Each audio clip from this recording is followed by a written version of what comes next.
আমরা যেটা দেখেছি আমাদের মাননীয় মন্ত্রী এবং মাননীয় উপদেষ্টা মালয়েশিয়া সফরকালীন সময়ে দ্বিতীয় দিন মালয়েশিয়ার মাননীয় এইচআর মিনিস্টার যে বক্তব্য দিয়েছিলেন যে এক দুদিনের মধ্যে আলোচনা করে ওনারা জয়েন্ট ব্রিফিং করবেন অথবা ইন্ডিভিজুয়ালি প্রত্যেক কান্ট্রি আলাদা আলাদাভাবে ব্রিফ করবেন।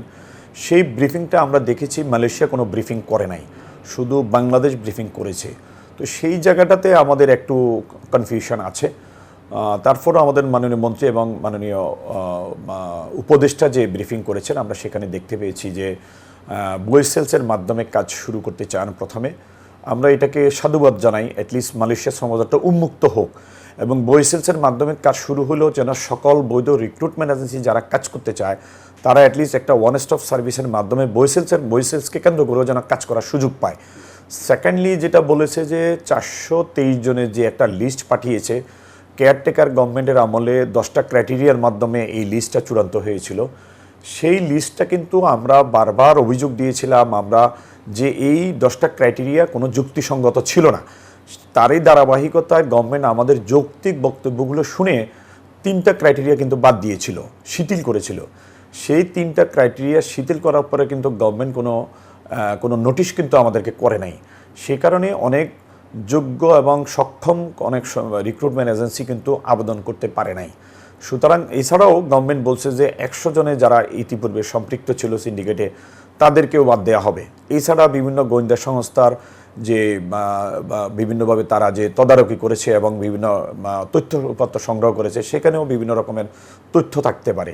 সুতরাং এই সব কিছু মিলেই আমরা মনে করি আগের সরকারের আমলে যেই লিস্ট তৈরি হয়েছিল সেই লিস্টকে বাদ দিয়ে নতুন করে যদি ক্রাইটেরিয়া করতেই হয় নতুন করে সেই ক্ষেত্রে নতুন ক্রাইটেরিয়ার মাধ্যমে একটা সুন্দর এবং নতুন একটা আপডেটেড একটা লিস্ট করা উচিত। আমরা এটা বলতে চাই যে মালয়েশিয়া শ্রমবাজারটা বাংলাদেশের জন্য বারবারই সমস্যা হচ্ছে, বারবারই সিন্ডিকেটের কবলে পড়ছে।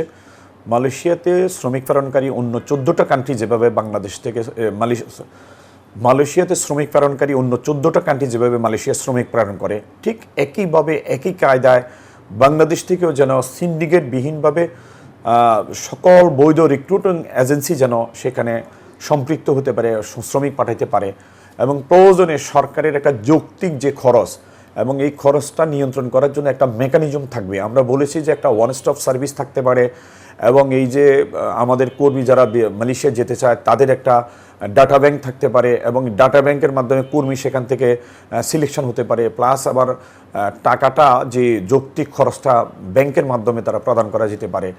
এভাবে করে যদি করা হয় তাহলে আমরা মনে করি কম খরচে সরকারের যৌক্তিক যে খরচ সেই খরচে এবং সকল বৈধ রিক্রুটমেন্ট এজেন্সি কিন্তু মালয়েশিয়া কর্মী পাঠানোর সুযোগ পাবে। বিশেষ করে আপনি দেখেন আমাদের মধ্যে এই রিক্রুটিং এজেন্সির মধ্যে অনেক নবীন সদস্য আসছে যারা খুব স্মার্ট, শিক্ষিত, আইটিতে তারা অভিজ্ঞ। এইসব লোকজন তাদের তো কাজ করার সুযোগ দিতে হবে।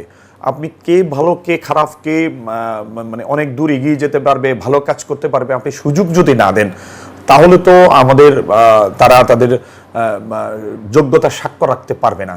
আর আমাদের যে রিক্রুটমেন্ট লাইসেন্স দেওয়া হয়েছে সেই লাইসেন্সের কোথাও বলা নাই যে এই দেশে কর্মী পাঠানো যাবে, এই দেশে পাঠানো যাবে, এরকম কিন্তু বলা নাই।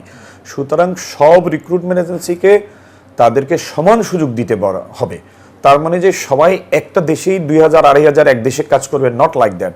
কেউ সৌদি আরব করবে, কেউ মালয়েশিয়া করবে, কেউ সিঙ্গাপুর করবে, যার যেখানে সুযোগ আছে সে সেখানে করবে, তবে সুযোগটা অবারিত সবার জন্য দিতে হবে। মালয়েশিয়া শ্রমবাজার উন্মুক্ত করার জন্য মাননীয় প্রধানমন্ত্রী সহ আমাদের মন্ত্রণালয় যে উদ্যোগ নিয়েছে আমরা এটাকে সাধুবাদ জানাই এবং আমরা প্রত্যাশা করি এবং সরকারের কাছে দাবি করি অনতিবিলম্বে মালয়েশিয়া শ্রমবাজার উন্মুক্ত করা হোক।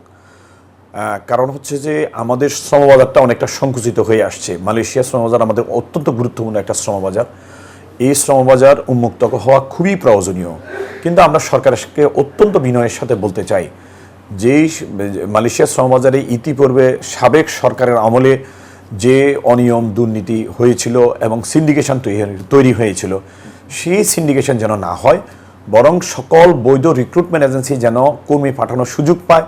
প্রয়োজনে সরকারের যে যৌক্তিক খরচ এবং এই যৌক্তিক খরচটা মেনটেইন করার জন্য একটা মেকানিজম তৈরি করে ডাটা ব্যাংকের মাধ্যমে কর্মী প্রেরণ করা, সরকারি প্রয়োজনে ব্যাংকের মাধ্যমে টাকা প্রদান করা যে সুযোগ, সেই সুযোগ তৈরি করে সবাইকে সেভাবে সরকারিভাবে যেন মনিটর করা হয়, তাহলে আমরা সকল রিক্রুটমেন্ট এজেন্সি যারা কর্মী পাঠাতে চায় সকলে যেন এখানে পার্টিসিপেট করতে পারে। এবং যদি না পারে, আগের সরকারের আমলে যেরকম সরকারের যে বদনাম হয়েছিল, দেশের এবং এই সেক্টরের বদনাম হয়েছিল, আমরা মনে করি বর্তমান সরকারের আমলে এরকম সরকারের বদনাম হোক অথবা দেশের বদনাম হোক, এই সেক্টরের বদনাম হোক, এটা আমরা চাই না। আমরা মনে করি এখানে সরকারের ব্যক্তিগত কোনো স্বার্থ নাই। সরকারের স্বার্থ হলো এই দেশের গরিব মেহনতি মানুষগুলো যেন কম খরচে যায় এবং এই সেক্টরে যারা কাজ করে তারা যেন সুন্দরভাবে কর্মীদেরকে পাঠাতে পারে, এটাই সরকারের স্বার্থ। আমরা মনে করি সেই জায়গাটাতে কর্মীদের স্বার্থ, এই সেক্টরে যারা কাজ করে রিক্রুটমেন্ট এজেন্সির স্বার্থ এবং সকলের স্বার্থ যেন সমুন্নত করে যেন কর্মী পাঠানোর সুযোগ পায় এবং মালয়েশিয়া শ্রম বাজার সিন্ডিকেট মুক্তভাবে যত দ্রুত সম্ভব উন্মুক্ত করা হয়, আমরা সরকারের প্রতি এই আহ্বান জানাচ্ছি।